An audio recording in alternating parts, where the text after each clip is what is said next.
Welcome to Incite Innovation, an IE podcast that empowers innovation leaders and inspires teams to think boldly, act strategically, and spark transformation. I'm your host, Anna, an AI-generated digital twin and your guide to exploring modern innovations. And as always, alongside co-host Isaac, a knowledgeable virtual avatar able to mold to the thoughts of top industry experts. Join us as we explore key trends, practices, technologies, and ideas that shape the future of innovation leadership. Whether you're looking to inspire your team, stay ahead of the curve, or build a culture of innovation, you're in the right place. Hi all, Isaac here, and I'm thrilled to once again be your guide through the ever-evolving landscape of innovation. In today's episode, we're tackling a big one. Predictions, specifically Innovationedge's 9 biggest trends across industries in 2025. That's right, Anna. We'll be unpacking the key shifts shaping consumer behavior, business strategies, and technological advancements from our very own real human team members at Innovationedge. And to make it digestible, Isaac will be sharing their expert insights on their behalf. And I'll be asking the questions you might have as someone looking to understand how these trends affect your team or organization. Let's dive in. Okay, so let's kick things off with the experience economy. It's all about how consumers are prioritizing experiences over just buying products. People are really craving engagement, immersion, and personalized experiences. And this is not just some small trend, it's backed by data. A McKinsey study actually found that consumer spending on experiences has significantly increased, especially among millennials and Gen Z. They're eating out more, traveling more, and really seeking those memorable moments. That makes sense. We're not just buying things to own them anymore. We're looking for stories and memories. Can you give me some specific examples of what this looks like in practice? Of course. Take sustainable tourism, for instance. Airbnb and Marriott are designing experiences around local adventures and environmental conservation. Also, immersive art exhibits like the Van Gogh experience are drawing huge crowds because they offer a unique, multi-sensory form of entertainment. It sounds like it's about creating something people truly want to be a part of. So how can businesses take advantage of this? What makes these experiences so compelling, and how can businesses leverage that? Exactly. It's about creating something that people truly want to be a part of. Businesses should focus on offering unique, interactive, and personalized experiences that align with consumers' values. Think about incorporating elements of sustainability, technology, and community engagement to make your brand stand out. Now let's shift gears to social commerce.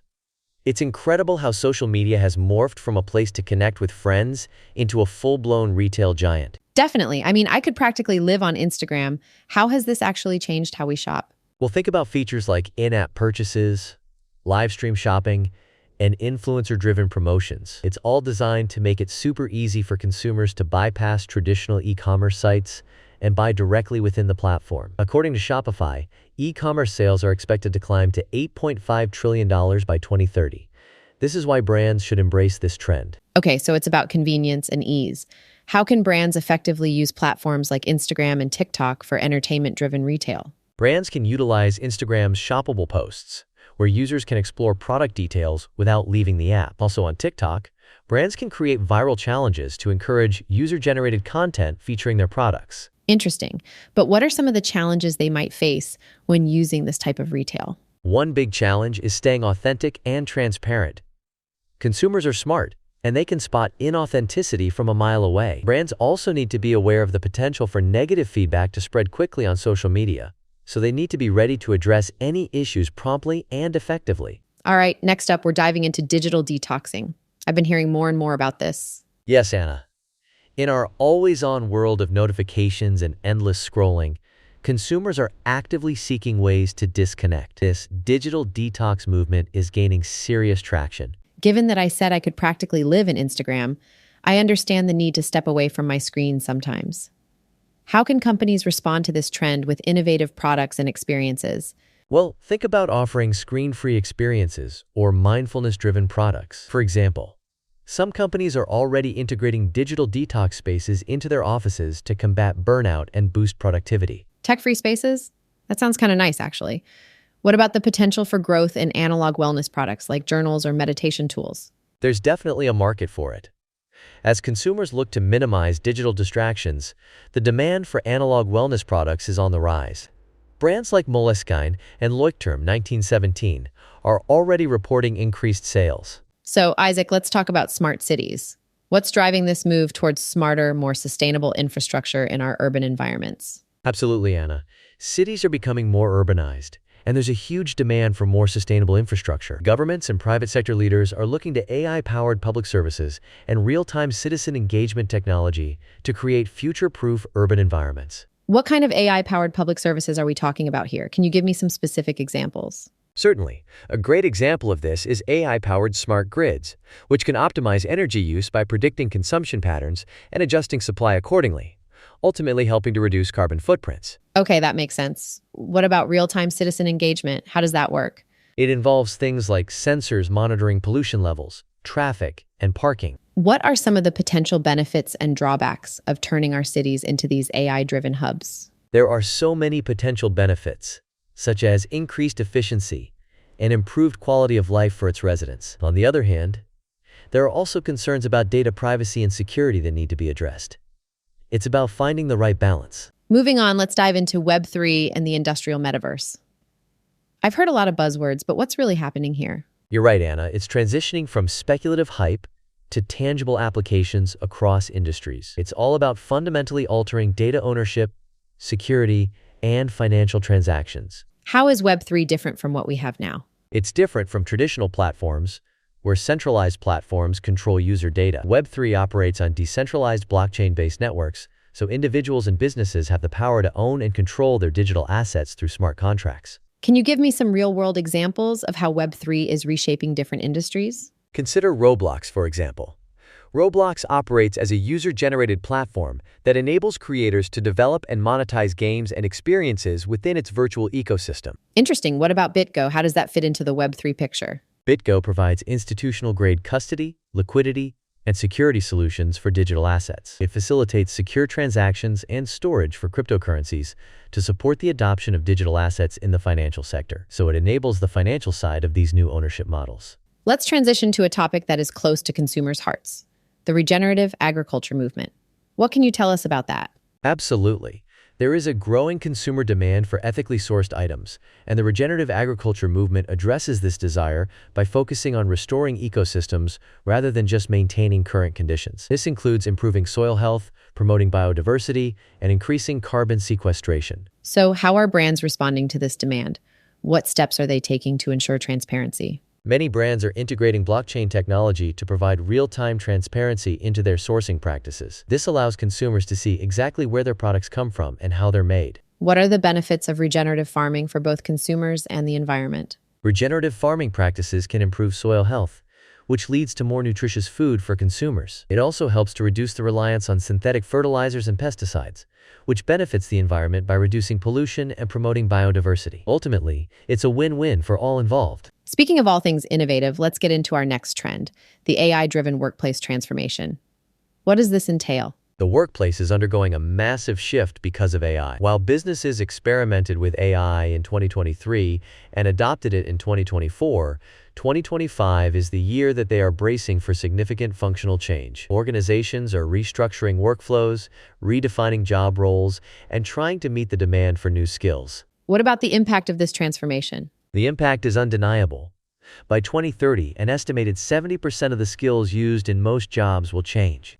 Because of this, businesses are focusing on upskilling and reskilling, and even those who remain in the same roles will need to adapt to the new AI technology by automating routine tasks, freeing up human workers for more strategic and creative responsibilities. How are companies integrating AI into their workflows, and what are the best strategies for the integration? Many companies are integrating AI into their employee workflows to assist with routine activities such as email management, meeting preparation, content creation, and skill acquisition. However, it is important to offer employees the opportunity to learn new AI skill sets. Otherwise, employees may be skeptical of the AI integration. So, Isaac, another sector that is seeing major innovation is healthcare and life sciences. What's going on in this field? Absolutely, Anna. The healthcare industry is at the forefront of AI-driven transformation too. Innovations in this space span AI-assisted diagnostics, predictive health modeling, personalized medicine, and the automation of administrative tasks. These advancements are already reshaping patient outcomes and reducing costs. What are some specific examples of this innovation in action? Well, AI-powered medical tools are accelerating disease detection and streamlining the drug discovery process. Hospitals and pharmaceutical companies are using AI to personalize treatments, reduce trial and error prescriptions, and optimize healthcare delivery. Any companies we can spotlight? For sure. Johnson & Johnson, for example, announced plans to invest over $55 billion in the United States to construct 4 new manufacturing plants. These facilities will incorporate advanced technologies and AI to improve drug manufacturing processes. Isaac, let's subtly shift gears to something called agentic AI and autonomous systems. What exactly are these, and how are they different from traditional AI? Great question, Anna. Agentic AI and autonomous systems are capable of planning and executing tasks to achieve specific user-defined goals. Unlike traditional AI, which requires continuous human oversight, agentic AI operates with minimal supervision while adhering to predefined guidelines. So it's like AI that can almost think for itself and handle tasks from start to finish? Exactly. This paradigm shift empowers organizations to automate complex processes and reduce operational costs. In healthcare, for instance, agentic AI addresses critical challenges like staff shortages and administrative burdens. Do you have any examples of companies that are using this kind of AI right now? Yes, a prime illustration is Moveworks. They use agentic AI to streamline internal communications within enterprises. Their platform autonomously resolves employee IT support issues by understanding and acting upon requests in real time. So it's like having an AI assistant that can troubleshoot tech problems for employees? Precisely. This automation provides faster resolution times and increased employee productivity, making the whole system more efficient. Wow, Isaac, that was quite the journey through the trends shaping 2025. From personalized experiences to AI-driven workplaces, it's clear that innovation is accelerating at an unprecedented pace. Let's recap the full list of our 9 predictions across industries for 2025. We have the experience economy, social commerce, digital detoxing, smart cities, Web3, and the industrial metaverse, regenerative agriculture movement, AI-driven workplace transformation, healthcare and life sciences innovation, and agentic AI and autonomous systems to close it out. Phew, what a list. And these are not just about keeping up with the latest gadgets or technologies. It's about adapting to changing consumer needs and embracing new ways of thinking. Absolutely. It's a call to action for businesses to stay agile and proactive, to anticipate what's coming and to be ready to pivot when necessary. Couldn't agree more. For our listeners who want to delve deeper into these trends and explore how they can apply them to their own organizations, I encourage you to stay connected with Innovationedge. We're constantly exploring what's next. Thank you, Isaac. And thank you to our listeners for joining us on Incite Innovation. If you enjoyed this episode, please subscribe to our podcast for future episodes on the latest insights that impact business, technology, and innovation. Or check out our website at https://innovationedge.com. Make sure to subscribe so you never miss an episode and share Incite Innovation with your friends. Until then, keep innovating and remember to get started today.